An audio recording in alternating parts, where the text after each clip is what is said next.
rock and roll? Everybody ready to have a good day? Thanks for coming up front. Awesome. All right, so nothing changes here. We are still going to talk and start with our quotes. We're reinventing ourselves, but not drastically, with tiny little steps.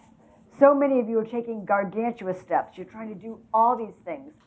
James Clear says, start slow. Start by showing up. Start by just getting your yoga mat out. Start by just setting your desk up so that you're ready to prospect and getting your calls list set up. You don't have to conquer the world this week, the first week of boot camp. The mission here is to conquer the world over the next several years and to develop good habits. This is a loaded boot camp, and Bill Butler is our guest speaker this week. So it's going to be great. So Vince Lombardi, perfection is not attainable, but if we chase perfection, we might catch excellence. And from John Wooden, I love this quote. Talent is God-given, be humble. Fame is man-given, be grateful. Conceit is self-given, be careful. Ted Lasso, do you know the happiest animal on earth? It's a goldfish. You know why? It's got a 10-second memory. If you don't want responsibility, don't sit in the big chair. Pat Summitt. And then James Clear, be the designer of your world and not merely the consumer of it. And again, we're going to remind you all the time, you do not rise to the level of your goals, you fall to the level of your systems. If you are at leading edge, I want to let you know we've had a hiccup with the letters. I wrote them, then we sent them to a marketing person to de-Linda-ize them because apparently I'm a little more provocative and a little bit more edgy when I write things, and they said not all the agents are comfortable sending them. And then we sent them to a copywriter to make sure there was not a period or comma or misspelling out of place. I didn't realize the copywriter had taken some liberties. And I read the buyer letters, and I was like, that's not true. Well, it started with, this is how it started. We're so glad to let you know that your financing commitment had, you've been granted financing. We don't tell them that. So anyway, the buyer letters have all been rewritten. They're going up today. There's a couple of mistakes in the seller letters, but nothing horrible.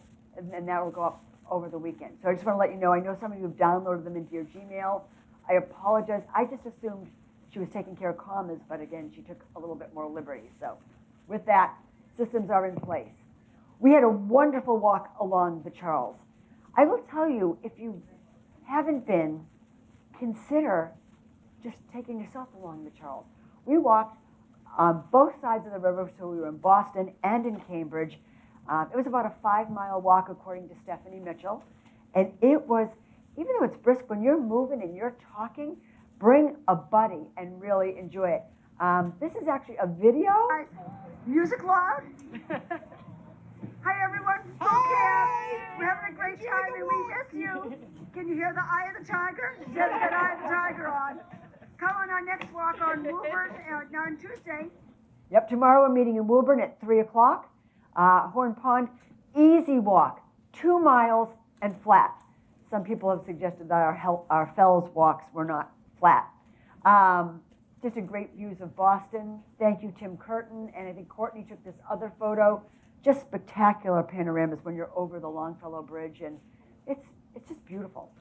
All right, now, I don't know how many people, despite the fact that my name is Okaneski, I still have no idea what Natalia is saying here. Dzień dobry. Witam na kolejnej kawie z agentem. Dzisiaj, tak jak... But we don't need to know what she's saying. What she's doing is she knows who her people are. She has a tribe. What is your niche market? We're going to talk about an amazing niche market opportunity for your marketing later in boot camp. But think about your people. Are you sending... Some people want to make sure that their messages cover the whole world. And I will tell you, I've seen over and over again, agents who don't specialize in anything, they claim to be everything, no one thinks of them as particularly fabulous at anything in particular either. There are luxury agents. I had luxury agents once complained he had done such a great job of marketing himself as a luxury agent. He said, I had this client come to me and said, my house is only worth $600,000. I knew you wouldn't want it. Well, he was appalled, but the amount of luxury listings he got as a result totally compensated for that. There are people who really specialize in first-time home buyers. There are people who really specialize in condo conversions. That's what we're going to talk about today. So people who specialize in investments. You know, Nathan Seavey is really focused on helping people get into an investment property. He's owned them. He's good at it. What is your specialty? Let people know. Now, I know people were really horrified. There was a lot of comments about Ramsey's email inbox the other day. What was it, like 85,000? Yeah. Okay. And I know people were like, oh my goodness. Well, I look down. I regularly have my computer people clean mine out. I only have 31,000 unopened emails. Now let me tell you, don't panic. I look at my email. I do not have time to delete email. There is so much stuff that comes in. I scroll. I go fast. And I tell everybody if something's important, if you don't love me, when I talk to agents, text me. You need me to sign something in Dot Loop for you? Text me. I will go dig it out and find it. I am overwhelmed. I can watch it come in so fast. So, I'm going to give you a little grace, but think about the time spent. If we're about being effective and efficient, there are people like Mara Allard said, I never let more than 10. I'm thinking, I don't have time to sit and even hit delete. I know you can just swipe it, but that's just time I don't have. I could spend a half an hour every day just cleaning up the email box, not actually responding to it. All right, Nathan, there were just some things I just love, but I just now did 5 squats because I did diddly squat for my health prior to this. Well, I did eat 3 measured out cups of vegetables. So I do like a good pun, but that was inspired by Zev. Please remember, your job is the dream of the unemployed. Your house is the dream of the homeless. Your smile is the dream of the depressed. Your health is the dream of those who are sick. Beautiful things happen when you distance yourself from negativity. Find something to be grateful for. A lot of people put that up. I just thought that was something to share here. Okay, Dumpling. Like I said to Faith Kestenbaum, I think Dumpling's going to need an agent, for her stage career.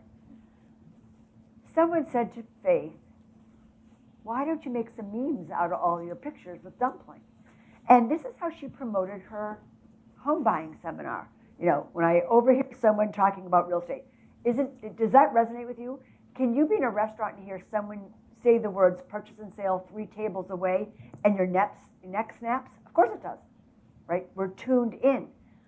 But you all have things that you love or like, whether it's Martha, who's doing I love beautiful doors, and she's doing series of beautiful doors on her Facebook page.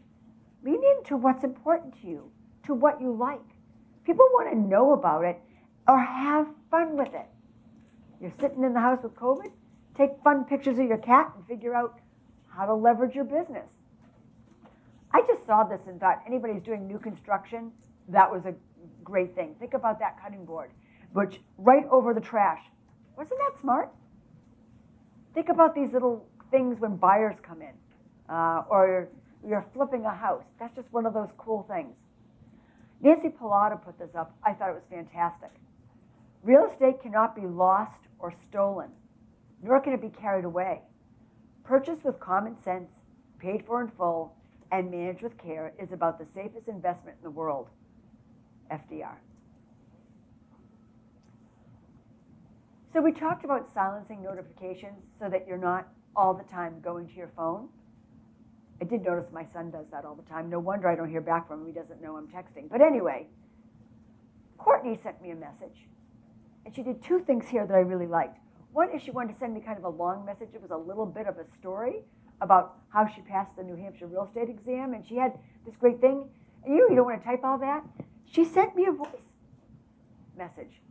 I don't know if we're using that enough, but it was kind of fun to listen to. And I could walk around while I was listening to it. It was about 1 minute and 28 seconds. Did you want to type all that? Or we would lose it. We're not using it. But the other thing is, it says here, Courtney has notifications silenced. If Courtney has notifications silenced, I know I'm not going to hear back from her.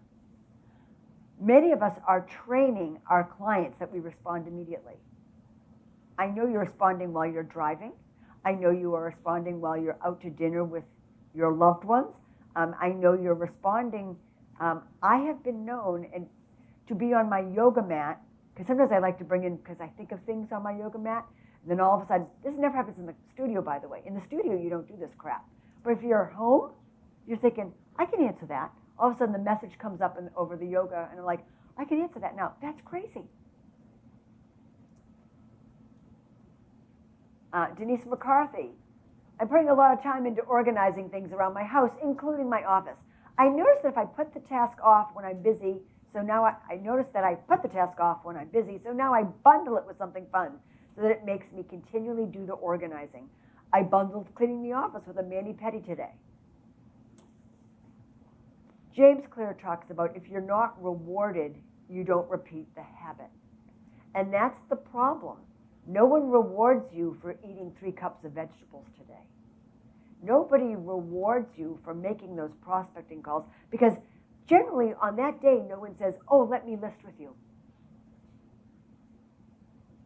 So you've got to figure out how to bundle the things that you need to do and make them something you want to do.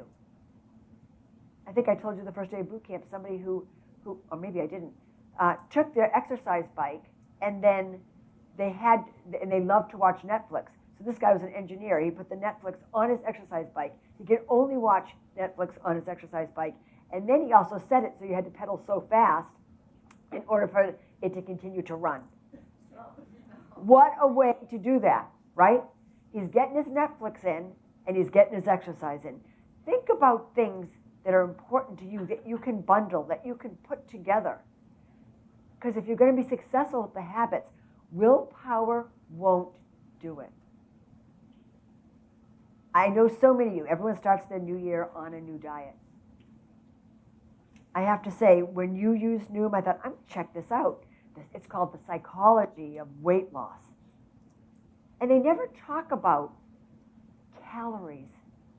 They just talk about better ways to fill your stomach so you're not looking for things. It's drinking the water before every meal. I don't let myself eat anything unless I've had a glass of water. It fills you up and it gets my water in. Win-win, right? There's just so many little things. Putting your fork down between bites. And because I'm a shoveler. I love my food, right? I could shovel it right down. Slow down. And you say slow down, but you don't want to do it. But if you have to put your fork down, and then you feel full, right? There's just these little things that you can do. So thank you, Denise, for reminding us about that. Michelle Joslin. Okay, 2 things. I want to talk about both of these things. I'm thinking, what the hell? I know I saw Virginia was all psyched about her Cloud HQ extension for Gmail video messages. I was like, probably should talk about that. Let's investigate that. That's the next slide. Followed up on a lead, collaborated with Maria, and then she, many newly separated women handling home maintenance stuff solo for the first time need to know about cold weather. You know, if they were with somebody who took care of the pipes and did all kinds of things, didn't Michelle put out, like, you can go to Home Depot, and now there's a $3 gadget for your spigot? Like, what? That is worth everyone. Like, talk about a pop-by gift for people in the wintertime? That's genius, and it's so inexpensive, and it is so thoughtful. Being timely with your messages. You know, if Michelle was talking about, preventing freezing pipes in July, it doesn't go over. But she was right on it when the temperatures dropped into single digits the other day. Think about that. So what is this, video email for Gmail? Well, you put this extension on. It's free. It says, do you want to stand out in your emails? Does anybody else want to stand out in their emails? Just a thought. Record and send video directly from Gmail. Do you want to, or maybe you're too busy to type an email, but a video might be right up your alley, right? Besides, you're going to get more attention. It's free. You can upload video privately to YouTube, Google Drive, or create video file to send as an attachment. This is ideal for salespeople, realtors, lawyers, marketers, or anyone. Just an update on that, Linda. Yeah. So, what Virginia and I realized is it doesn't work on the mobile device. So it's, the great thing about this is that it showed, the thumbnail shows up right away, on the email. So it's great, but you have to let your people know to watch it on the desktop. So it will be so much better when they can get it to work on the mobile devices, and I'm sure they're working on it. So if you can't hear what Michelle's saying because she's not mic'd, is that it doesn't work when they receive it on the other end of a mobile device. I was on my laptop, so it worked fine. I think this is an example. Hey, I saw this awesome house and I thought we should see it. What do you think? It's in your price range. Looks like they're having an open house on Saturday. I could meet you there, or if you guys want to go on your own, you can do that and just give me the feedback. Anyway, check your inbox. I send it to you through Real Scout and let me know what you think. Who would not go see that house as a result of that email? That was great. And that's Loom, Linda. She did that one on Loom. She did that one on Loom. Okay, thank you very much, because that's on mobile devices, because that's why it came out that way. Got it. Betsy Woods, who I don't know who you are, Betsy. Please introduce yourself. She went to the Bruins game the other night, and she did the unthinkable. You know what she did? She put her phone in her pocket the entire game. And you know what she found out? Nobody was on fire at the end of the day, and she said she had fun. What a novel idea. If you're in the middle of a negotiation, that is different, right? You know something's coming. People will give you grace. The more you instantaneously respond to every single person all the time, the more they panic when you don't. But if you can build a cadence with your clients, you can let them know when you talk to them, I'll always get back to you. I check, at noontime in the afternoon. They know you work. And by the way, if you say, just like when I'm with you, I'm not on my phone. I'm really present for all my clients. They're going to understand that. And by the way, everyone knows the universal signal. They call 3 times in a row, something's a problem, and you'll get back to them. I like this middle line. She wants to weed out some contracts from my social media accounts, make sure I add the same amount that I delete of more positive quality contacts. It's a zero-sum game. It's not just about eliminating. Let's replace those with people I've gotten to know, keeping up on that. Ram, did you come up for a quick second? Because this was really, I think, resonated. So many people talked about parties, and I think you're all thinking about what kind of parties you're going to throw. So, Ram, you just tell us about your little bash here? Sure. You're not mic'd. And this isn't on. There we go. Does that work? Nope. Okay, perfect. Morning, everyone. So, Linda, thanks for continuing to share more photos of me all the time. This has been great. Steve is actually at this one, which was great. We actually, one of the first times we ever met. But this is one of my events. COVID really took away my ability to do what I love to do, which is hosting indoors, having dinner parties and everything else. So we've been doing a lot of roof deck things, things outside. I did a croquet day in the common. It doesn't really matter what it is. It's just making sure we do activities. That's actually my attorney that I work with. And that is our own lobster. That's 23 lobsters, 6 feet. And we made it that over 2 days. We collected over 2 days. And I don't know, Steve, we had 25 people there. I probably knew 20 of them, and the 5 were the people that other people had brought that I had asked to bring interesting, compelling people. You can attest to it. It's probably one of the more interesting things I've done in the year, and I got more business out of this than any other paid thing I've done all year. And I think the main reason is because it was different, it was fun, and it felt personal. Excellent. Thank you so much. I will tell you there are different kinds of parties. I want to tell you about the best party I ever threw. I did a moth up. Now, we did that a couple of years ago, boot camp, and it was a storytelling night. If anyone, one of the podcasts you might want to check out is The Moth. I didn't assign you a moth podcast this time. But The Moth is when people come and tell real stories without notes. And they range from the hysterical to the tragic, to the treacherous and scary, to the insightful and beautiful. So I asked everyone to come to my house and said, You don't have to participate. We're going to put your names in a hat because everyone can't tell a story. We sat around my living room. I said, and you have 5 minutes. That's all you got, 5 minutes. And we put the timer on because people can totally steal the night, and it's not fair to everyone else. Practice your story. I learned things that I didn't know about people I thought I knew really well. People talked about that as the best party they'd ever been to. Ramsey, I didn't know that your father had water skied full of alligators and all these crazy things when he was in Africa. Crazy things he did. I mean, I heard stories about people trying to buy red silk in Vietnam, or their Russian students that came, exchange students that stayed with them. Things I didn't know my friends were doing. You've all got a story. Matter of fact, everybody has a story.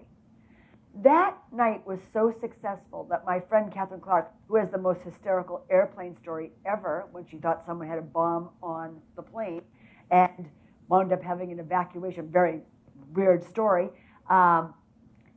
said, can we do a fundraiser? Then I got people to spend $250 a piece to come to my house to tell stories. We had to limit it. I couldn't put all the people in and find chairs for the people who wanted to come. That's an idea. There isn't anybody here that doesn't have friends who like to tell stories. What a fun night. And if it wasn't COVID and we could, do our regular gathering, but next year we're going to do a moth up again. Or maybe just as a leading edge event, because I thought it was so much fun. Fiasco. I didn't mention the Fiasco podcast. That's because last Wednesday, our friend Nancy Pilato was supposed to be the speaker, last Friday, during the snowstorm, and it was about adversity, and that was my setup. I'm just going to touch briefly on it. So there, of course, is that hysterical Peter Pan story. You can't help but, how many things can go wrong. And then there was that really weird boiling oil in the cauldron story, but I want to diagnose that. Both of those stories had people who were, in the first case, totally incompetent, but even though they were incompetent, every signal said, stop, we need to readjust, we don't need enough time. If I had been the director of the play, we'd been like, guys, we're going to do this play in a week. We need to work out some kinks. Come back next Friday. But they carried on despite every signal. The same with the other guy. He was so overconfident, he wasn't listening to anything. That was a really weird story. But in the end, I loved the one about Moon Zappa. Honestly, you're a brand new cub reporter. It's your first celebrity interview of your life. You're nervous, she's nervous. And the next thing you know, she makes you laugh, and there's coffee coming through your nose, and you're choking so badly that they're giving you the Heimlich maneuver. Now, how mortifying is that? Is not one of us that hasn't had a mortifying experience in real estate. I think it was Joan Toyer who did kind of a story with us once, and she said she arrived at someone's door, and as she stood there, she realized her skirt was on the floor.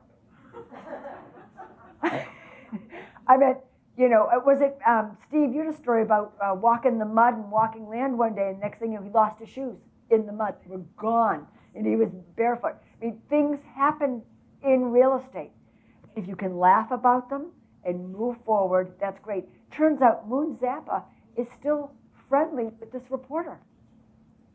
That was a bonding experience. When bad things go wrong, horribly wrong, and you go through them together, it is this magical time of we got through it.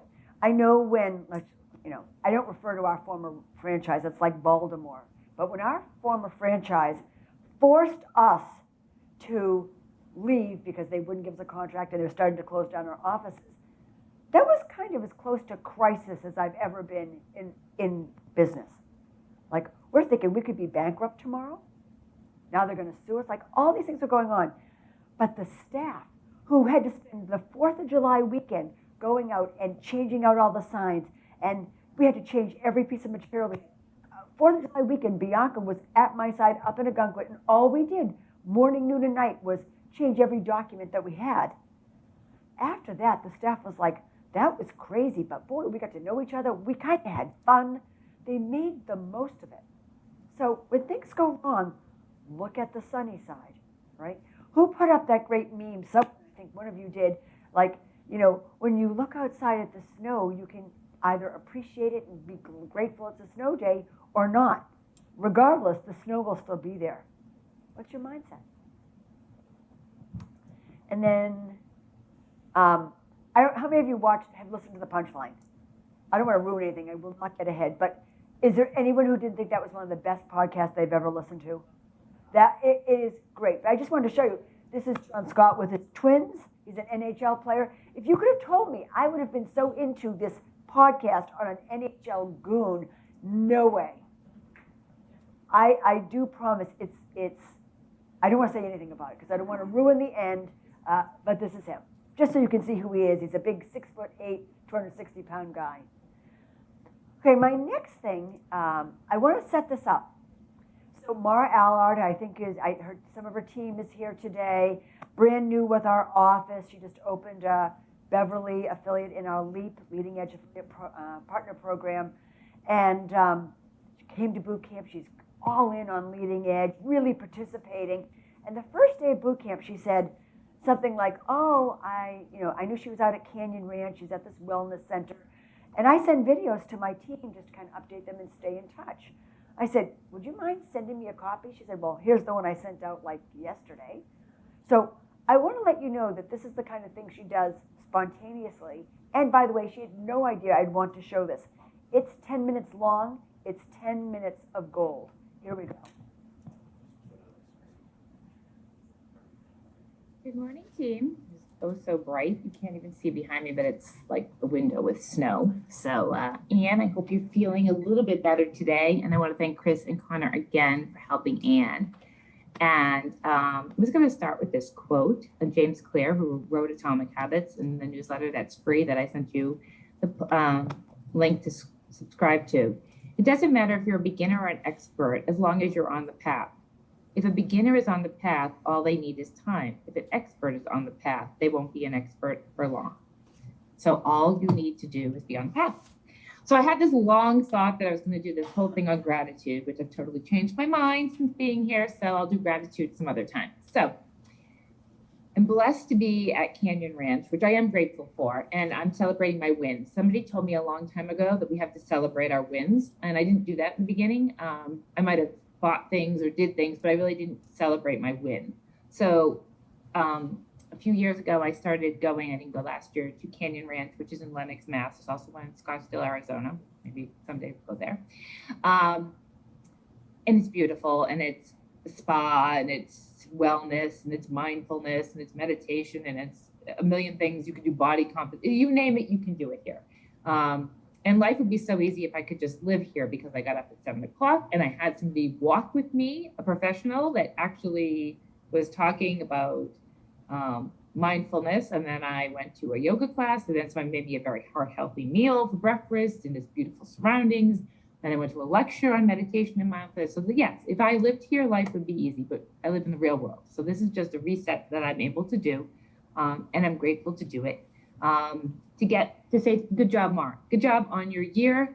Let's reset. Let's get the year in a good note. And, I enjoy coming here. So, but what I want to talk about is, how did I get here? And that's all to do with real estate when I had to think about it. So, and it goes back to the beginning of real estate. So, when I started my career, and I know you all heard this, is that I met this woman named Laura, who is my biggest client. I bought Trulia leads because I actually was gigging on my virtual assistant business, and I had some money, thank God. So I was able to buy some leads because I didn't have any business. So I bought some leads on Trulia, and I met Laura. And Laura was going to buy the condo. She wanted to buy a condo in Beverly. Long story short, she bought it with whoever, Mr. Lutz and Peter Lutz. And she called me months and months later to rent it in the dead of winter. And I rented it, and the rest is history. She's bought 19 properties with me. I leased them, all that. So Laura was the first client I ever had who was a rental. That gets me here to Canyon Ranch. Okay, how did that happen? So Laura bought all these properties with me, and Laura introduced me to her friend Lucy. And Lucy lives in a beautiful, not a Mara Allard house in Linfield. Nor does Laura. Laura's house in Georgetown is stunning. Just haven't sold them. So Lucy was Laura's friend from Revere growing up. Lucy's done very well in life, and Lucy had a condo in Arlington that Lucy was so well off, she had just kept it empty for all these years on Mass Ave. So Laura introduced me to Lucy, and I sold Lucy's condo in Arlington, probably 5 years ago. And then Lucy then also had me sell her husband's family home in Burlington about 2 or 3 years. And so Lucy was really happy, and Lucy also sort of became a person that came to me asking for things. Lucy wanted to redecorate her house. Do I know a stager? Gave her a stager. Lucy was going to buy appliances for her kitchen, but she's going to be selling. Oh my God, did I hear that? Her house in Linfield when her kids grow up. So what kind of appliances did I think she should buy? I've given Lucy lots of referrals over the years of things that she wanted to know who to bake cakes for her kid's birthday. Gave her my cousin. So being the expert, having these resources, create a vendor list. We have one in our Google Drive, but create your own too, of people you know that you can refer when people ask you, who do you know? Someone asked me the other day for a nanny. I had one from B&I. So if you don't know, ask me, because I probably know. So that's how I met Lucy. Well, Lucy has a very huge, successful career in sales. I don't know what she does, but she's got a really successful career. And she doesn't sell real estate. She sells something in, I don't know, med tech or something. So she also started a Reiki practice, like an energy healing practice. This would be a long video. And asked me if I would have a session for free. So I did. And then she started doing these mini yoga retreats, which I went to. We sort of became like-minded people. We're into like yoga and energy, and we're businesswomen at the same time. So we sort of connected, not friends, but connected. So she invited me to Canyon Ranch years ago, and with a bunch of women I didn't know. So I'm going with a person that's a client, not really a friend, but a client that we have like-minded ideas, share like-minded values, and she's gonna bring me with a bunch of other friends that all went to college with her, or other people she's met, her neighbors and things in the community. I don't know anybody.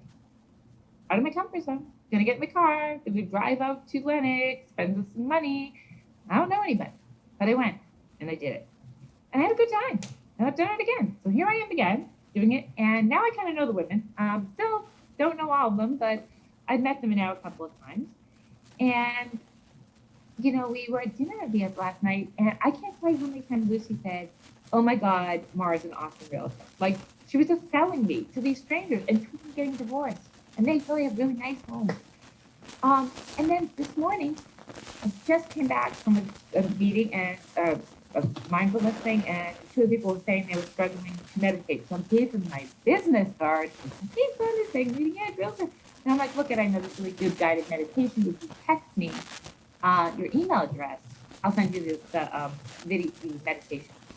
I'm like, what? Connection. At dinner, they asked me about illegal in-law. This all started from a rental. I'm here because of a rental. I'm here with a client who actually talked me up at dinner last night because of business. So I'm gonna promise into all your heads, it's all about connection. Okay, over that spiel. Now, Connor, I was walking at 7 o'clock in the morning with this motivational person who happens to be a twin, identical twin, and he says that identical twins need connection, something they crave. Hence, so that's why you always want to be in the office. So now I understand you a little better. It's that you really need connection. You don't like to be isolated. So learned that about you. And my other good tip for the day was flip the coin. So this is all from 7 o'clock without coffee that I remember. This is genius. But flip the coin. And what does that mean? So you're having a bad day. The system's so simple, but I can see this working. Having a bad day. I don't know. The deal just blew up. Flip the coin. Okay, this sucks. The deal flip. The deal is blowing up. Flip the coin. Okay, how am I going to handle this? How am I going to turn this into, maybe not a positive, but how am I going to make this so it does not ruin my day? I'm going to over-deliver. Back to over-delivering. You're going to over-deliver. That's what I would do. This is Mara. I mean, you might do this differently. The deal is blowing up. oh my God, this is going to ruin my day and my client's day. Flip the coin. How am I going to fix this? I'm going to over deliver. I'm going to get on the phone and I'm going to do damage control. I am not going to go pour a drink, eat myself into oblivion, online shop, cry, take a nap. I'm going to over deliver, set expectations, and put a plan together. I'm not saying this will be happiness, but flip the coin, fix the problem. You know, I don't know. Let's put it into a realistic thing. I just dropped the coffee cup all over the floor. It's broken. There's glass. Flip the coin. Thank God I live in the United States of America and I have great access to coffee and I have not, whatever. I don't know. You know where I'm going with this. Flip the script, flip the coin. Easy to say, hard to do. But we can always talk ourselves out of something as fast as we can talk ourselves into something. That's just what I wanted to say. We can talk ourselves into something or out of something. Dropping the coffee cup can ruin your day. Just picking it up, mopping it up, putting it in the trash, making yourself a new cup of coffee. Be grateful you can do that. It's just a mindset, but it's not easy. So, okay, that's it. I've talked long enough. If you haven't downloaded or gone onto Apple TV and looked at Ted Lasso, it's really kind of funny and really kind of positive and really kind of cool. Good. So I'm already watched a couple episodes, so it's not bad. And I kind of like it. So, and I'm not a huge TV person. So it's a snowy day. So why don't you do that? I'll talk to you soon. Bye, guys. If she was here, would you give her an ovation? I just thought, wow. All right, well, our Ted Lasso clip, and just so you know, you're up next, Bill, all righty? So I think I showed this at the office meeting. It's one of my favorite clips from Ted Lasso. There's no real setup here except for to say Rebecca's ex-husband has been a total jerk, and he's bought a piece of her team, the shares that were owned by the Milk Sisters. And he is threatening to hang out in the owner's box with her and make her life miserable. And as Ted Lasso says, he wants to white knight the situation. How can he help? So remember to be curious, not judgmental. To ask questions when you don't understand what's going on instead of jumping to conclusions. I just love that scene. And by the way, our next guest speaker is our own Ted Lasso of real estate. Would you say, Leading Edge, she's our Ted Lasso? The guy from the Midwest with the folksy, fun, you know, great turn of phrase. Welcome up, Bill Butler. Thrilled to have you.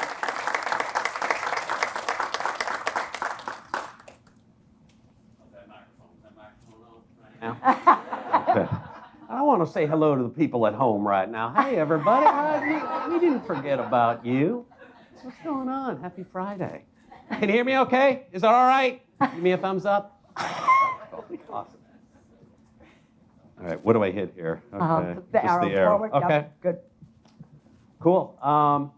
So today I'm talking about negotiation. And when you are in a real estate group talking about negotiation, I think a lot of people think, well, we're going to learn about, you know, how we're going to negotiate. Try not to stand in front of the screen. Over here. Okay. Just in the middle. Okay. You know, a lot of people think, well, you know, what are we going to learn about? Are we going to learn about how to negotiate the best price for our seller? Are we going to learn about, you know, how to negotiate the highest commission, you know, rate, that type of thing? That's part of it. But what we're going to be talking about today is a book and really kind of a practice that was created by Chris Voss. And how many people here are familiar with Mr. Voss? Okay. So Chris was the lead for the FBI for negotiating with kidnappers. And he wrote a book called Never Split the Difference. And it makes a lot of sense in his former life as this negotiator, because he would be negotiating with bank robbers, with terrorists, about, you know, having, you know, they've got 4 hostages. Didn't make a whole lot of sense to say, hey, you know what, you keep 2, do what you want with them, and I'll take 2. Right? Doesn't make a whole lot of sense. He's all about winning the negotiation, which is a lot different than kind of how we normally think of what negotiations are. I've got a video here where Chris is going to talk about the mindset of negotiating. And it's really important with respect to this practice, with this framework of language, this mindset. So listen to it closely and then we'll chat about it. So pretty cool stuff there. Did anything surprise you on what he said there? You talk about having it being a win-win situation, a collaborative effort, right? I think, and I used to get caught up in negotiations and in trying to win it, right? And anyone go to like a sales class back in the 90s or read books from the 80s about, what we need to do, everybody, is we need to get our guy to say yes all the time. The way you win in a negotiation is get him to say yes 10 times. Has anyone heard like that, kind of old school mentality? Mary, if you get a phone call, you ever get one of these phone calls on Friday? Hey, Mary, this is Jim with G7 Leads, and looks like you're working in the Melrose area. Could you handle a few more sellers? Steve, it looks like you're working with a lot of buyers in the Reading area. Do you think you could handle a few more buyers? Have you hit your goals yet for this year? It's January 5. Right? They're answering these, yes questions, and it's all a bunch of BS, right? Attorneys call this cornering, right? They corner a witness. And what happens when we feel cornered? Defensive. You shut down. You feel anxious. Are you open-minded or closed-minded? You're closed-minded. You're just like, what? I know where this is going, right? I have no power here. You're cornering me into saying, yes, yes, yes, and forget it, right? And that's not what this is about at all. It's extremely different. It's a much more collaborative approach. Chris Voss talks about winning a negotiation. It's gaining a true understanding of why your counterpart is taking the position that they are, and then empowering them to self-discover what you want them to know or believe, right? Getting a true understanding of what they're going through, making sure that they know that you know what they're going through. That's the bedrock for all of this that we're going to be talking about today. And then, once you've established that rapport, getting them to come up with the answer that you want, right? So we're going to talk about the high-level kind of techniques to get you to that point today. Now, one of the things that Chris talked about was having patience during the negotiation. I'm not a very patient person. Well, maybe I am, I don't know. But when it comes to, you're having that conversation with a seller that is insisting that, their new Buderus furnace and the brand new 2x6 construction on the mudroom that they did that makes no sense where it is, and the new roof that they put on makes their house worth $100,000 more than it's worth, my first reaction is to go straight, no, I'm sorry. It's not. Buyers expect homes to be heated. Buyers expect roofs not to leak. It doesn't matter whether it's brand new or 10 years old, right? It doesn't matter that you've got the best, heating system on the planet and you overpaid for it. But if we take that direct line, what usually happens? They feel cornered, They don't really understand, they don't feel that we understand exactly where they're coming from. So what we need to do is slow the process down when you're negotiating with folks. And for me, this is the hardest part, And a great analogy is, Chris talks about it, anyone here been a lifeguard on the ocean, on the beach? Anyone? Oh, good. Oh, Linda has. Well, Linda would know. Linda would tell you, if you are a lifeguard on a beach and you're at your post and someone over there is drowning, you do not leave your post and immediately jump in the ocean and swim to them on a beeline, right? You think, okay, well, yeah, that's the quickest I'm going to get to saving that person is between points A and B. As the crow flies, I'm just going to jump in and swim. That's not what they tell you to do in lifeguarding school. Why? You can run faster along the beach, get to where the person is now drowning, then you hit the line to save them. But that's a lot more square footage. That's a lot more length that you have to travel, right? That doesn't seem to be the quickest way there. And it's the same way in negotiations, right? We need to take the path this way because we can run faster than we can swim, then we make the rescue, right? It's counterintuitive though, especially when you're in the heat of these negotiations that we're in with our buyers and sellers or family members for that matter, right? Slow it down. So how do we slow it down? What are the steps involved? Well, he talks about building tactical empathy. And we're going to talk more about exactly what that means. But how do you build empathy with people? Well, the first thing you want to do is make a cold read on how they're feeling, what they're going through.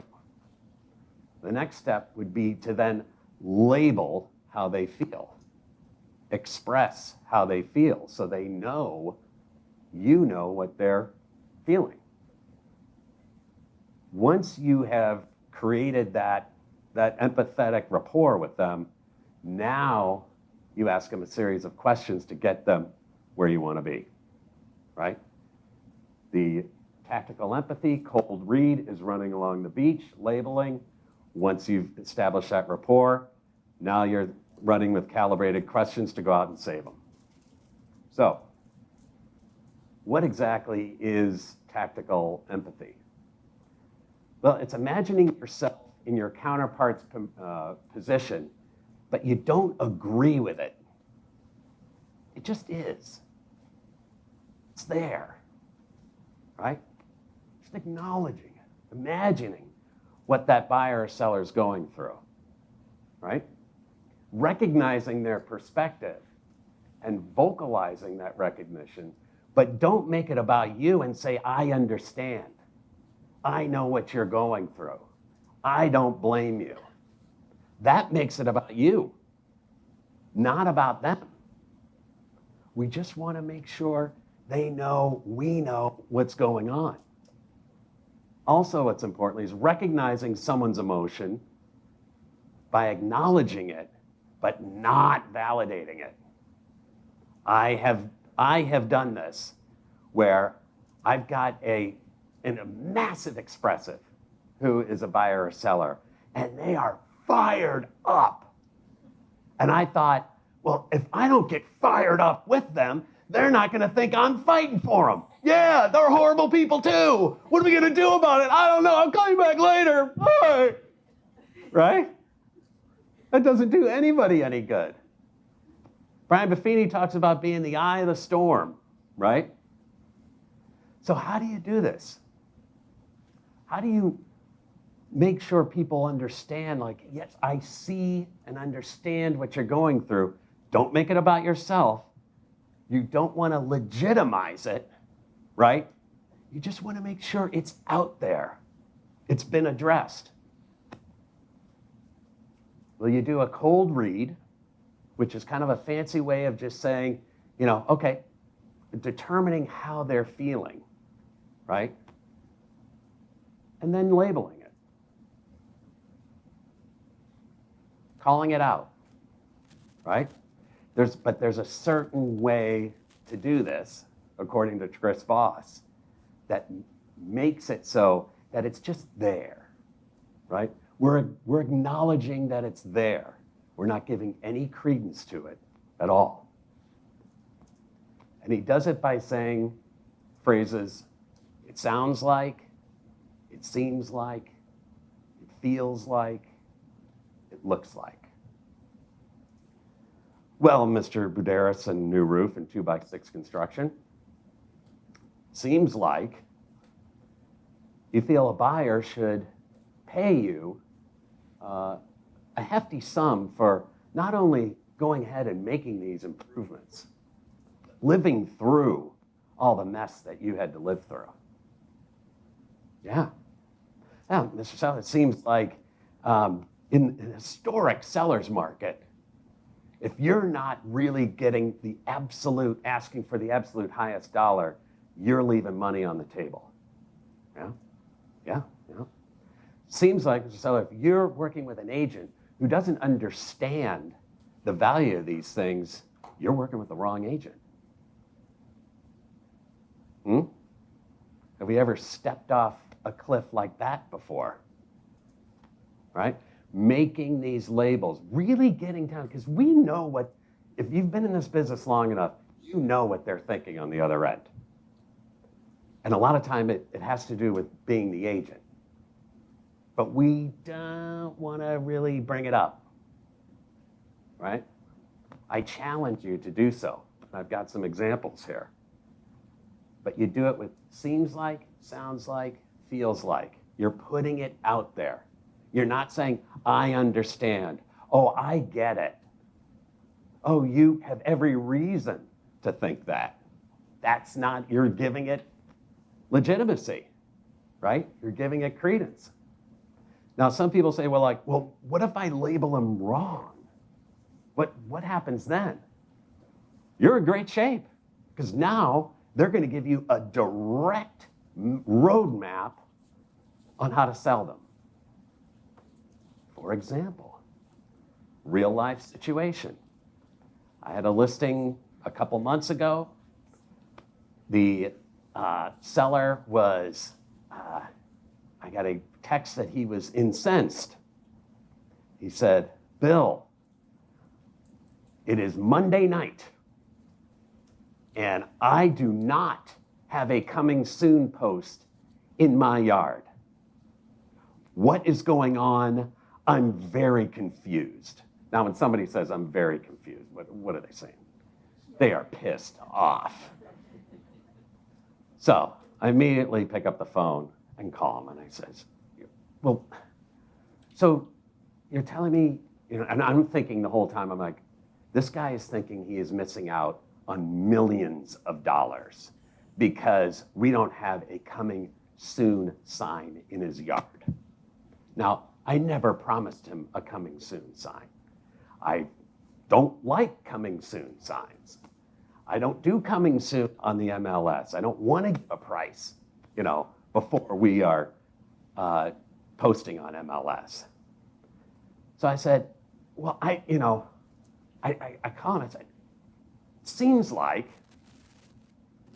you think you're going to be losing out on a lot of money because we don't have a coming soon sign out in your yard. Now, your sign is scheduled to be posted on Wednesday, like we discussed. He says, seems like you feel like you'd be missing out on a lot of buyers right now. And he said, no. He said, and I don't know how he got this in his head, but he said, you told me that on Monday there would be a coming soon. And it's now Monday night, and it's not happening. I go crazy when people tell me how things are going to go, and they don't go that way. He could care less about the coming soon sign.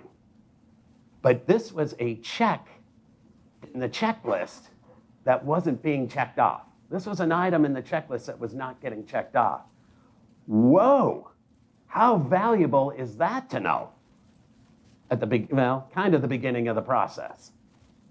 Huge difference. I thought I was like, oh, this guy thinks he's, missing all this money. No, It's just because I told him he was going to be on a coming soon email that our company does, right? There was no post, but he got it all confused. But just because of the fact that it didn't go the way that he wanted it to go, now I've mislabeled, right? But am I in far better shape on dealing with him? So how do you think we dealt with him the rest of the transaction? Triple checked with my assistant. Are you sure? Here's the week coming ahead. Are you sure everything is, do you have everything in writing? Are we backing up everything that happens with a follow-up in writing? So this guy knows, okay, great, went smooth sailing. So don't be afraid to mislabel. It doesn't make you look dumb, it doesn't make you look stupid or anything like that. It's gonna put you right on track if you're off, and you're in great shape. All right, any questions, comments on that? Labeling. Ultimately, the goal is to get your counterpart to say, that's right. Seems like you're frustrated. Seems like you should get more money. Seems like with all this investment, you should be yielding hundreds of thousands of dollars. Seems like if you don't have an agent that really understands that, you need to be working with another agent. That's right. Big difference between that's right and you're right. Huge difference. How many times have you told somebody you're right when you just wanted to get them out of the room?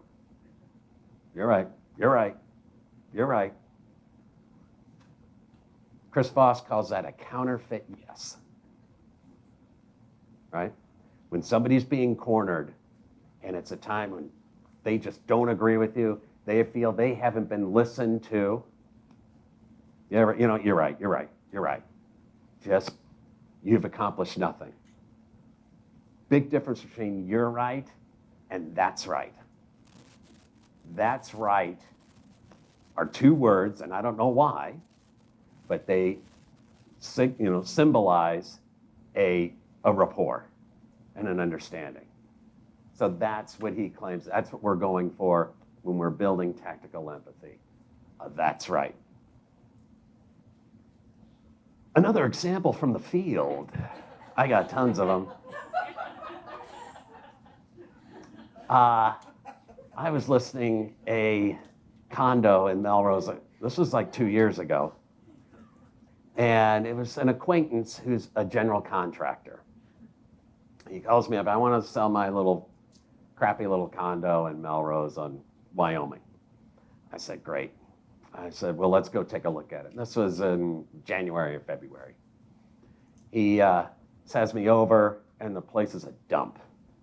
And I go, okay, it's good size. It's a dump. He goes, I think I get like $100,000 for it or something. I said, well, I think, you're a general contractor. Have you ever thought about flipping your own property?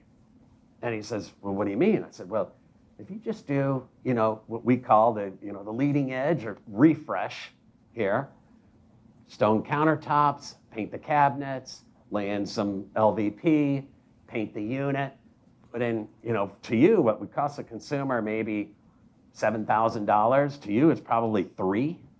Like, why don't you flip your own unit? And then you could get this price for it. Oh, okay, great.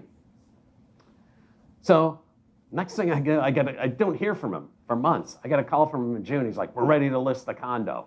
I'm like, okay, market's changed a little bit. I thought you were ready to go in like March. He's like, no, we finally finished it. I'm like, who thought that a GC would take that long to do all the work,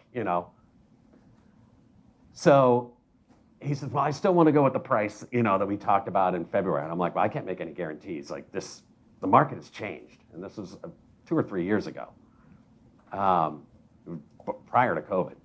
And he's like, all right, so the condo's sitting, it's not selling because it's priced too high. He missed the market. He missed the early spring market. Coming on mid-June doesn't do the trick. So then I start getting texts from him and his wife. They're livid. Why?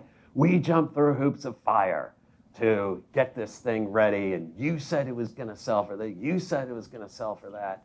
What's going on? We can't believe it. This is just a dumpster fire. And then I was like, all right, I'm going to take that little leap right off the cliff here. It sounds like I let you down with the advice and pricing we discussed this spring. Because that's exactly what was going on. They were blaming me for the price. And he replies, well, now this, I should have included the rest of it. I mean, this was,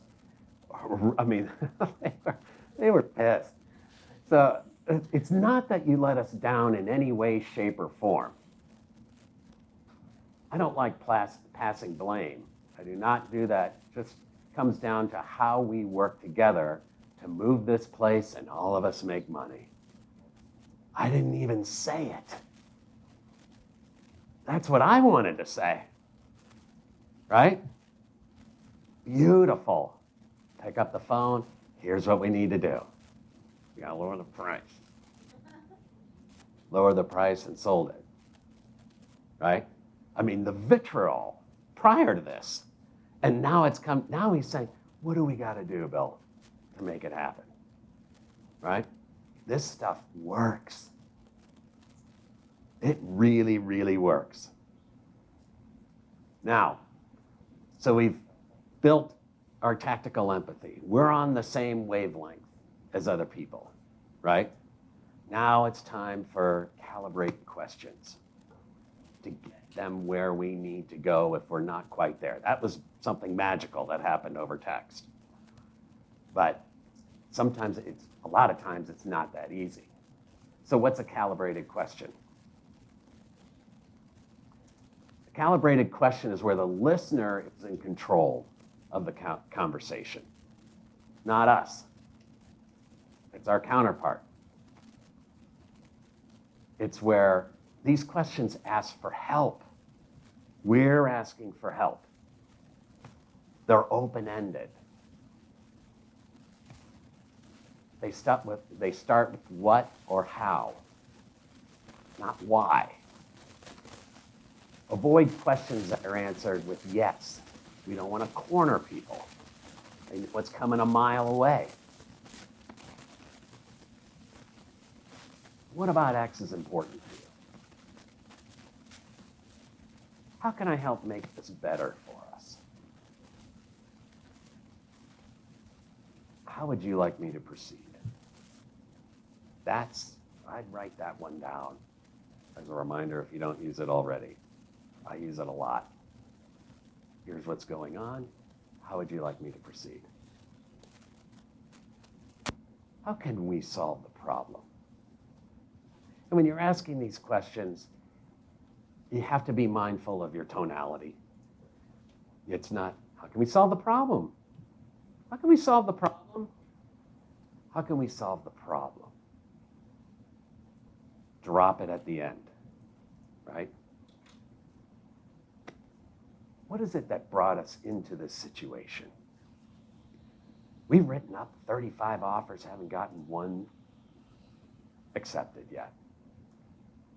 Seems like you're super frustrated. Seems like you're ready to give up. Seems like you feel maybe you got the wrong agent representing you. Well, yes, that's right. But what is it that brought us into this situation?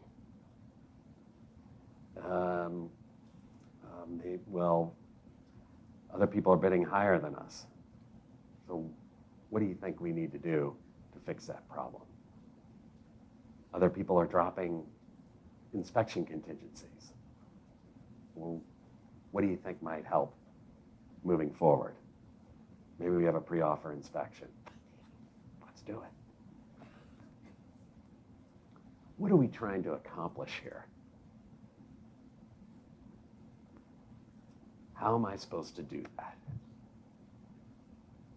We want you to lower your fee. How am I supposed to do that? Right?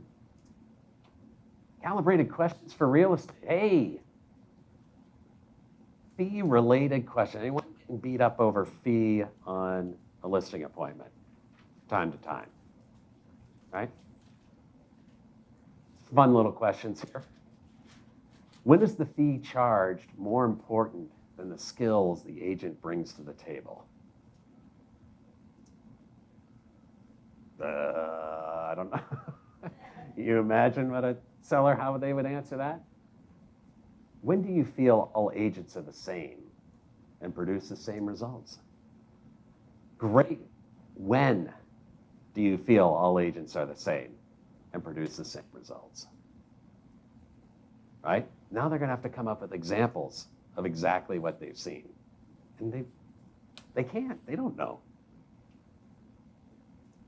How do you equate an agent's fee with their ability to negotiate? Love to hear an answer on that. I've asked it once, and I got a blank stare. Okay. When something goes wrong during the sale, how does a discount help if it's never paid? Nice and easy. Level-headed questions. Makes sense. So there's kind of a lot here. All I'm doing is really scratching the surface of this practice, right? And it's a lot, and we're all very busy. So I wanted to give you with what I call the power three, the three phrases that I'm using more than anything else that saved my butt. Because the cool thing about this framework of negotiation is not only are you going to get people to, be where you want them to be in an easier way, but you're going to have stronger relationships with your clients, and you're going to get more referrals from them because it's going to be a more pleasant experience for them.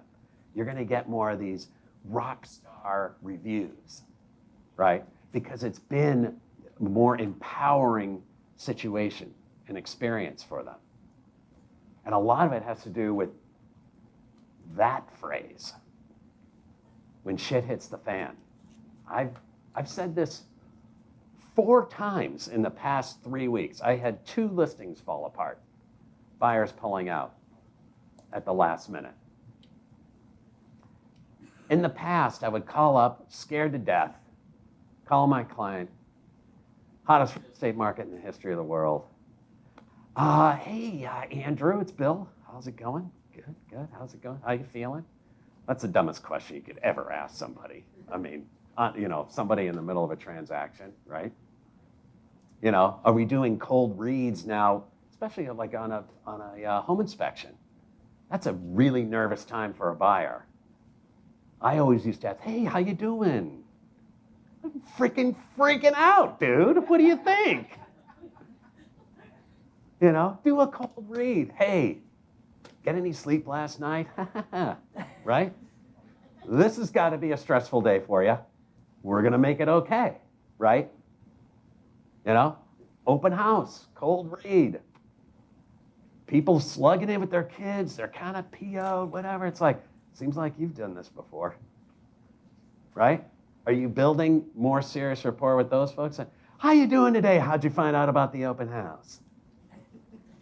Right? I have bad news. When you have something crappy to tell your client, don't open a conversation like Joe telemarketer trying to sell you leads, right? Andrew, it's Bill. Hey, Bill, how's it going? I have bad news. And pause. Why do you want to pause? You want their minds to go into the vortex of the worst thing that could ever possibly happen to them, their family, and their house. Yeah? Well, the buyer asked for an extra 3 days on their mortgage commitment. Oh, okay. Whew. I thought you were going to tell me my house burned down. Right? I have bad news. The buyer is canceling, can't get the loan. Whew. Okay. What are we going to do next? That's what you want them to say, right? Let it sit. Give it some time. And then come up with the plan. Because we know it's not the end of the world. But we can't belittle it, right? We can't ignore it, right? That is developing empathy. I've got bad news, man. Here we go. But it's going to be okay. Seems like you're the type who appreciates a straight shooter. When you kind of have to have a come to Jesus with somebody. Did this with a buyer who was FHA buyer. Anybody working with FHA buyers right now? That's awesome. That's a blast, right? Those poor guys. I was an FHA buyer. So we're writing up offers left and right. Maximum sales price $600,000. We're getting blown out of the water from Tewksbury to Groton to wherever. I mean, everywhere. And I'm like, this is it. So I said, David, call him up. Seems like you appreciate a straight shooter. Yeah, yep. Great. Do you want to keep on writing offers that don't get accepted? No. Do you want to keep getting frustrated and make all these trips out to Never Never Land only to have them be futile? No. Great. I've got a strategy that's going to work. What? We're going to write up offers on properties only after the offer deadline. Fair enough? That's going to make it more efficient for you and make the process more successful so we can get you into the house that you guys want. Great. Right? Seems like you're the type who appreciates candor. Right? Straight shooter when you got to have that come to Jesus. This is a question that I just started asking on listing appointments, and it's the first question I ask. I think in the past, for me, I've always been focused on the listing appointments, like how can I show the seller what they're going to gain by listing with me, right? What's the advantage of listing with me? And that's important, but it gets completely thrown out when the seller is more concerned about if you haven't addressed their concerns. The fear of loss driver is far greater than the gain driver. So if you haven't addressed what their concerns are up front, a lot of times they're not really going to be listening to how wonderful you are about the comps. Because in the back of their mind, like, what about this? Trixie, I'm worried about Trixie and running out of the house. And how are we going to address that? And you can go through 40-minute presentation, and the whole time they're worried about Trixie the cat. Right? Try that. Very first question. Or if you do a kind of questionnaire before you meet with them, have that be your first question. What are your concerns with the home selling process? They will tell you how to sell them. Right? Questions? Comments, thoughts, anecdotes? Yes. Don't share that contact with Charlie. That's what I would advise. Can you repeat the question? Because Oh, it actually was just a comment. Oh. It's about not sharing his contact that he had, the conversation with the contractor. Well, we had his name for the contract. No, Charlie is, actually, I was sharing that with another guy studying Chris Voss. And I was like, look, seems like it worked. Anyway, was that awesome? Thanks so much. Yeah. Fabulous. All righty. Oh, holding it upside down. Okay. All right. So we talked about niche marketing. This is a presentation that we have done at Leading Edge, and this is a presentation you should give to clients. But this is also an unbelievable marketing opportunity for anyone that currently lives in a multifamily and is wondering how to sell. Matter of fact, I'd start giving this presentation to people even if they're 5 years out so they can start doing the right things to their house. Now, for some of you who have never done a condo conversion, you might learn a lot here. You should study this. I've run this by attorneys. I have run this by lenders. Have we covered all the nuances to avoid disaster? So how do you convert a multifamily to condos for top dollar? Here's the cool thing about this presentation. Every single photo you see is a leading edge listing. Every one was done on a condo here. And you might see your condos because I just went through all of our catalog and did it. But here's where we start. Evaluate the property. Was it built as a standard? One thing you need to know is when a house was built as a multifamily, the bathrooms, the kitchens, the hallways are all in the right place. There's nothing weirder than a bedroom off a kitchen, which you get in converted single families or houses that have been chopped up. Not that you can't convert them to condos, but do know they're not going to be worth as much money. They don't flow right. Are all the rooms laid out in logical fashion? I talked about that. Is there proper egress? Some of these converted, broken up singles don't have proper egress. You're not going to get your smoke certificate. Be aware of those things up front. Oh, by the way, this is about to go online. If any of you have a genius thing that I have forgotten about that needs to be in this presentation, contact me immediately afterwards, you at home too, and we'll throw it in. But I've tried to cover everything. Local ordinances. Well, check with the local building department to make sure the property has legal multifamily status. You can automatically in Massachusetts convert to condos if it has legal multifamily status. I have seen two families that are still listed as a single. You're going to have to straighten that out. And they might not grant you multifamily status, even though they've been assessed as a multifamily for the last 30 years. It goes way back. Sometimes it will take research in the library to get that going. Okay, there we go. For example, in Somerville, you have to have a special hearing. So find out from the building department what you need to do for permits, etc. Occupancy permits, fire permits, etc. Boston Fire Escape certification. After that horrible fire, the fire department where they lost 2 men, the fire department got a lot more serious about fire safety, which they should, because that fireman got trapped in that basement and couldn't get out because it didn't have egress. Are the heating, electrical, and systems separate? Now, they don't have to be, but again, it's going to be a lot easier to sell, and it's going to sell for a premium price. People don't like to share heat and a thermostat. They can't control it.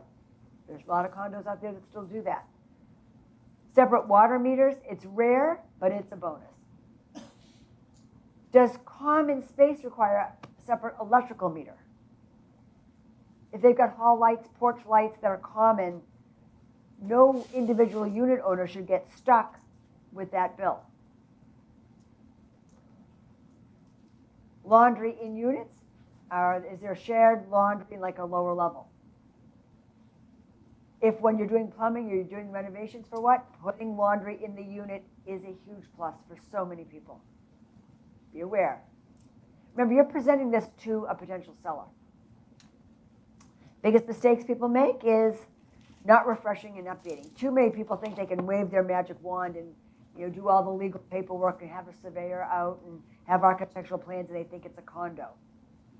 I'm not saying you can't sell it, but condo buyers don't want to do work. That's not your market. And then people who don't get permits, and then they get hung up at the end because their friend Joe did the kitchen or the plumbing. And the next thing you know, remember, condo buyers are going to be a lot less forgiving at inspection. They're usually often first-time home buyers or people who live by themselves and might not be handy. Evaluate kitchens and baths. By the way, how gorgeous are our condos at Leading Edge, right? Are the appliances updated? Faucets, all these things. Remember, this is for the client to understand that faucets make a difference. Of course. Are your cabinets and all those things updated? Do they need to be painted? What are your countertops? Are they hip and sexy? How old is the bathroom vanity and the hardware? Just ask those questions. Does it matter? They all function fine. Parking. So it really depends on where you are, right? So it should comply with wherever the local standards is. For example, in Melrose, where I live, there's no on-street parking. So if it doesn't have parking, it becomes an issue. So there are downtown condos that don't have. People get permits, etc. On the other hand, I have sold condos in Somerville where tenants are willing, the new condo owners will share keys because there's only tandem parking, and they're just so grateful they're off-street. Garage spaces are very valuable, especially where parking is hard. Huge value in that. Kitchens and baths drive a buyer's interest. Brown kitchens with brown cabinets are simply harder to sell everywhere.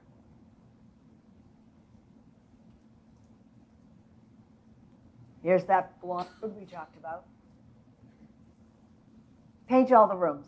Fresh, unless it has really just been painted, pick some hip, sexy, trendy color, and we have that paint trends presentation. It's already up on Moxie on what are the colors. Because I know some people don't want to have to pick.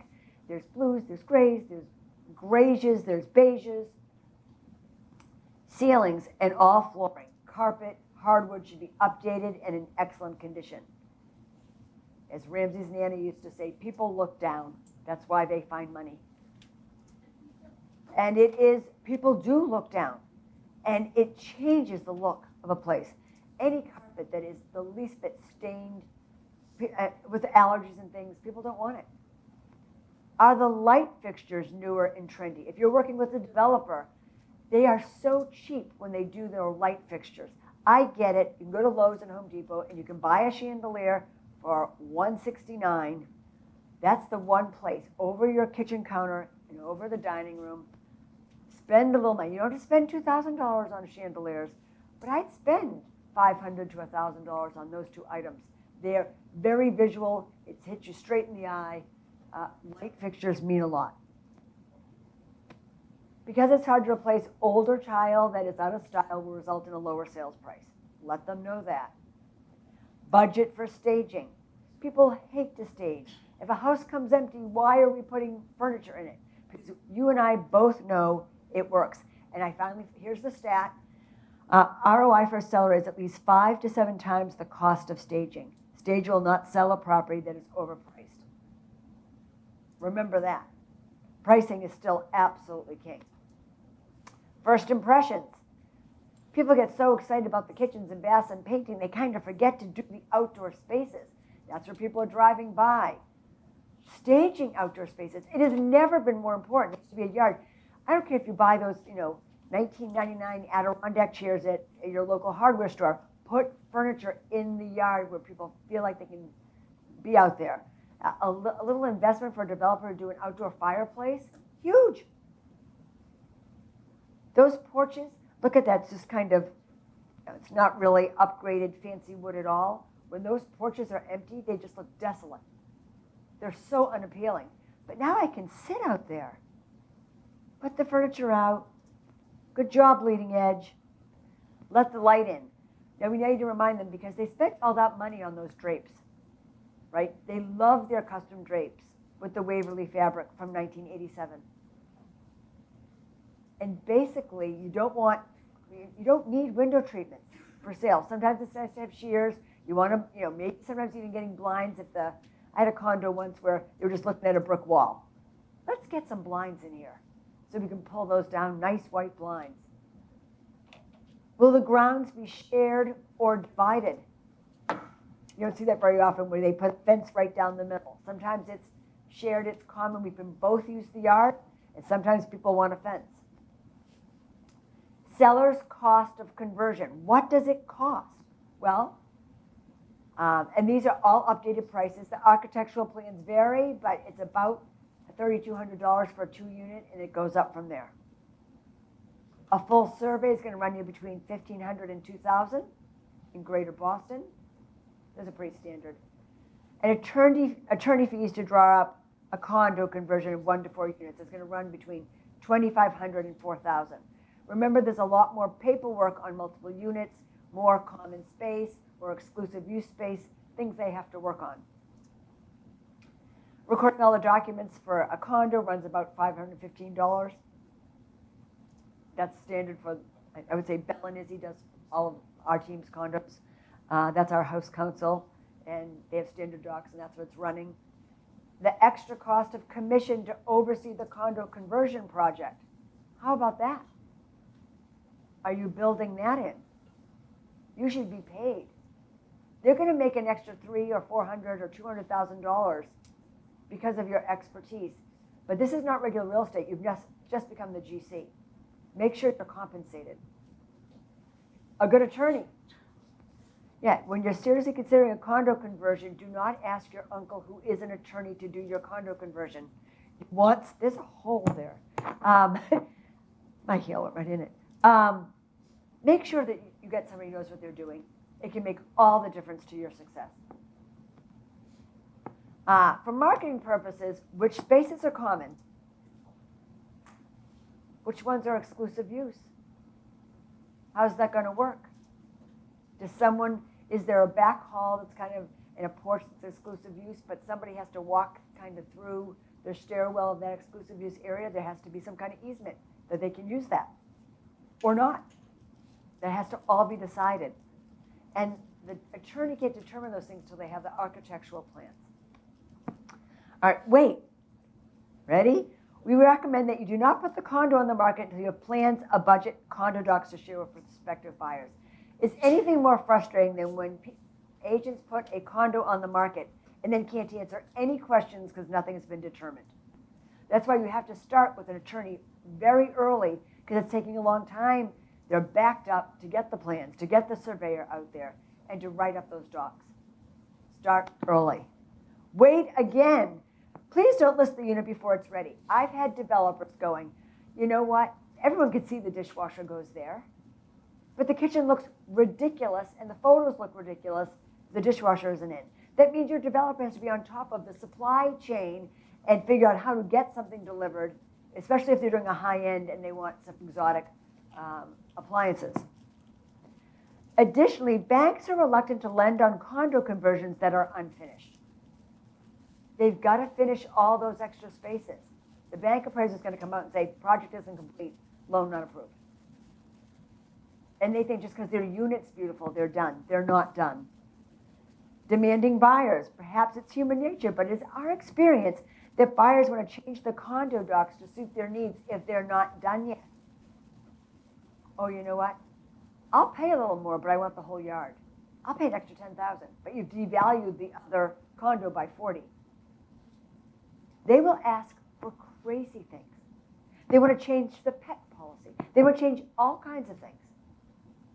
The answer is ready? No, no, no.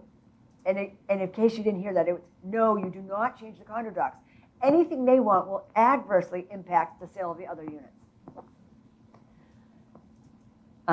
Only sell it, if they want them changed, buy the unit and talk to the other unit owner, and you guys can together collaborate and change the units, the condo docs.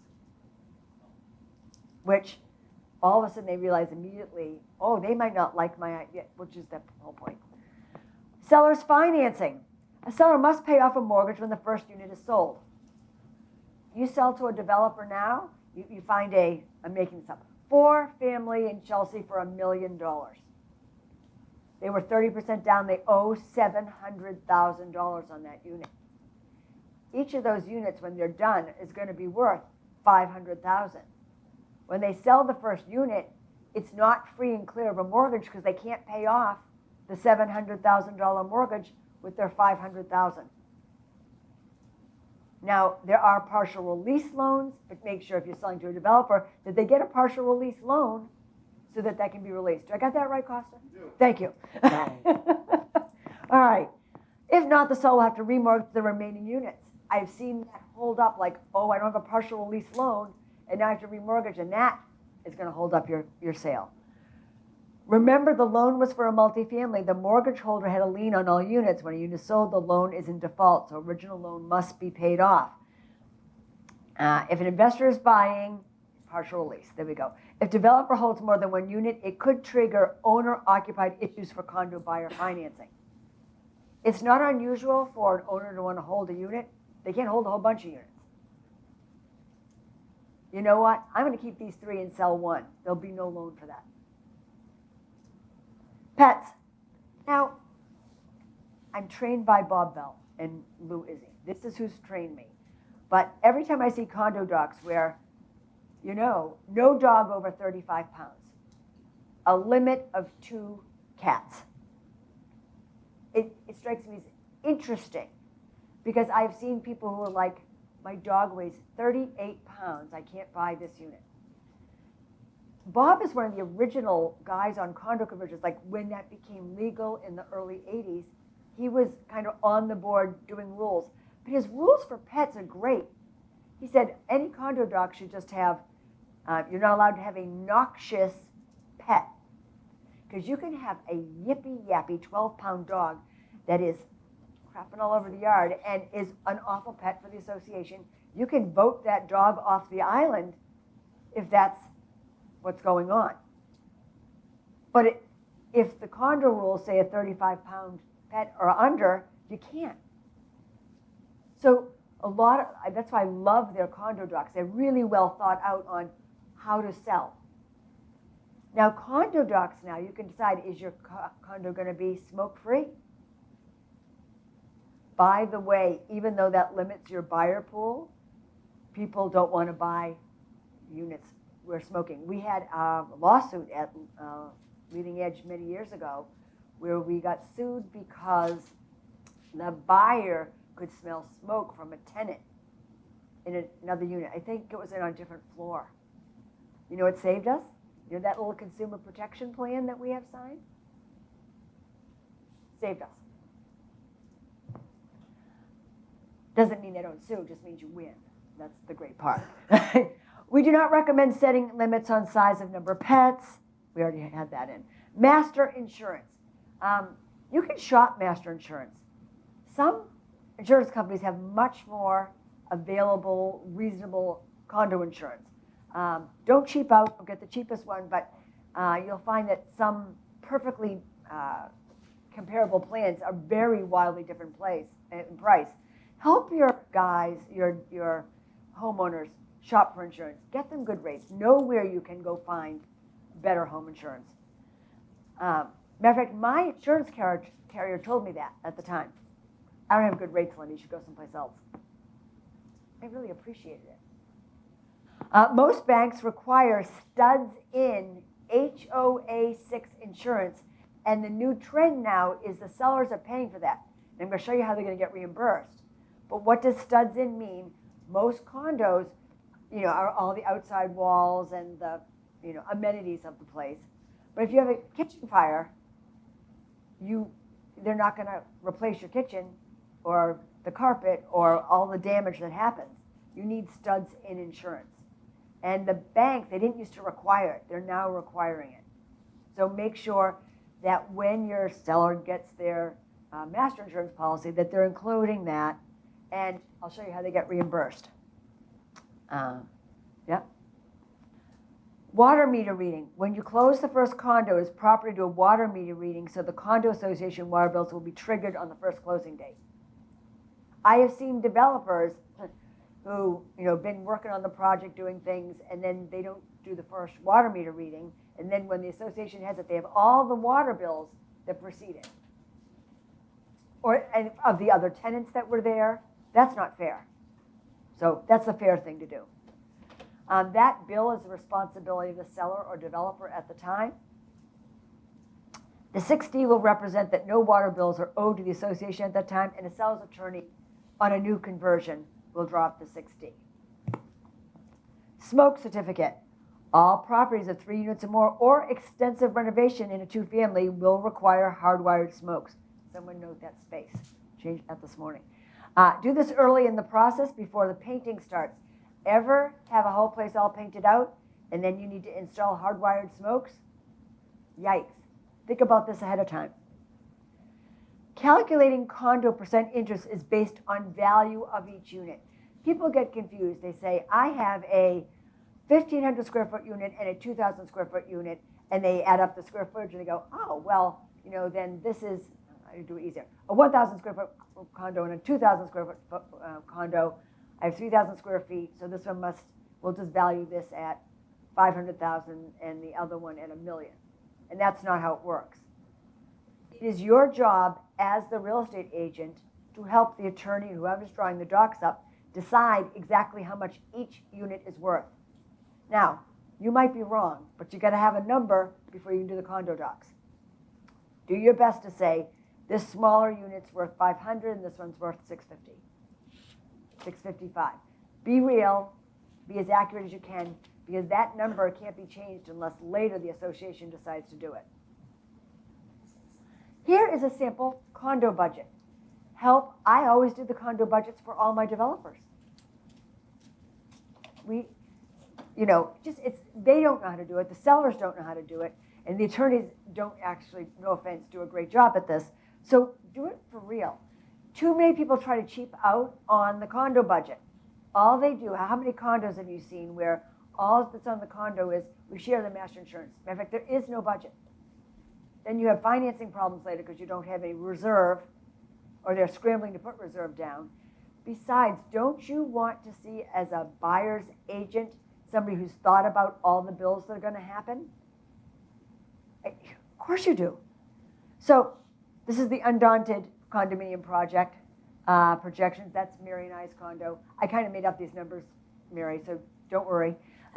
Mary's unit's worth a lot more than my unit is, but see how the fees are. So she has this 3-bedroom, 2 full bath unit. I have a 1-bedroom, 1-bath unit. Her unit's going to be worth a lot more than mine.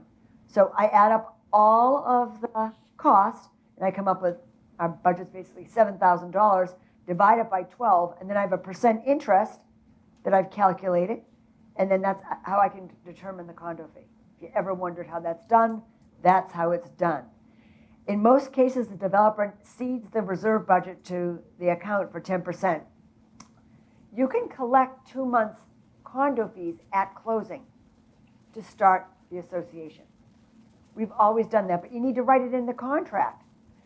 Check with an accountant, consult your accountant to understand the tax ramifications, capital gains, income tax of your sale.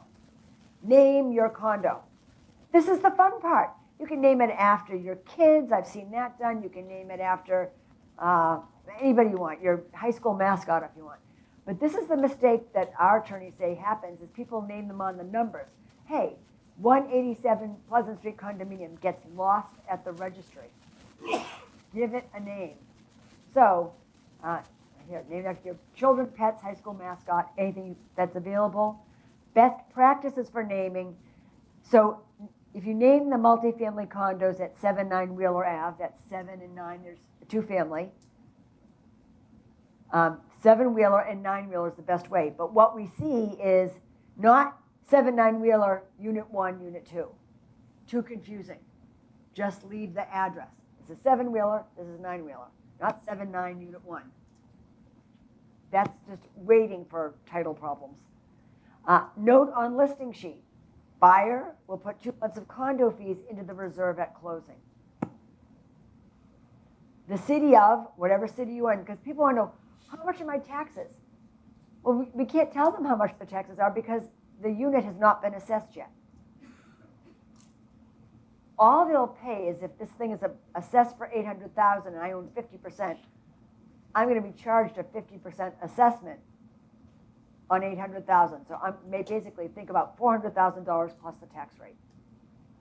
But the attorney at closing, the convincing attorney, is going to collect based on the purchase price, because you purchased it for $650. So they're going to start collecting for $650,000 value. And guess what? It's such a coincidence that the assessment comes in so close to what you just paid. Buyers will proportionally reimburse the seller for the master insurance and HOA 6 studs insurance for the condominium. This should be written, if you're the listing agent, make sure this is in the offer and goes into purchase and sale.